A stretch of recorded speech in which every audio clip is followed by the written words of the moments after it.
আল জাজিরার মুখোমুখি ইরানের প্রেসিডেন্ট মাসুদ পেজেশকিয়ান। বিশ্বে যখন পরমাণু শান্তি প্রতিষ্ঠিত করার জন্য চলছে নানা আলোচনা, তেহরানের সেই মুহূর্তে পরমাণু কর্মসূচি নিয়ে শুরু হয়েছে চরম উত্তেজনা। ইরানের ইউরেনিয়াম সমৃদ্ধকরণ প্রক্রিয়া এবং ইসরায়েলের বিরুদ্ধে তাদের যুদ্ধের প্রস্তুতি নিয়ে ইরানের প্রেসিডেন্টের মন্তব্যে আরও জোর দিয়েছে একটি নতুন দিক।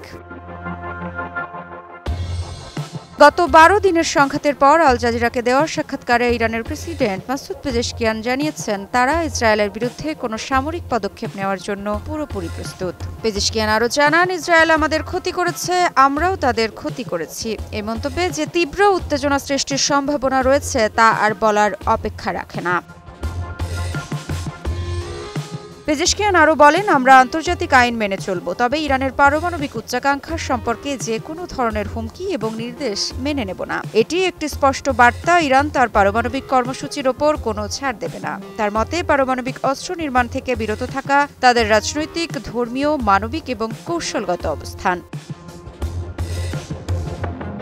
যদিও পেজেশকিয়ান জানিয়েছেন তার দেশের ইউরেনিয়াম সমৃদ্ধকরণ কর্মসূচি অব্যাহত থাকবে, তবে তিনি শান্তির প্রতি তার প্রতিশ্রুতি পুনর্ব্যক্ত করেছেন। আমরা কূটনীতিতে বিশ্বাস করি, এটা স্পষ্ট যে তারা কোনো পরিস্থিতিতেই তাদের পরমাণু কর্মসূচি বন্ধ করতে রাজি নয়।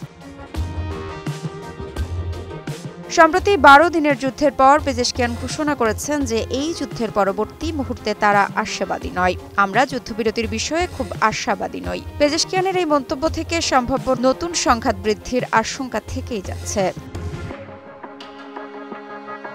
পেজেশকিয়ান আরও জানিয়েছেন, ইরান কখনোই পিছু হটে যাবে না, তারা কখনো তাদের দেশকে হারাতে দেবে না।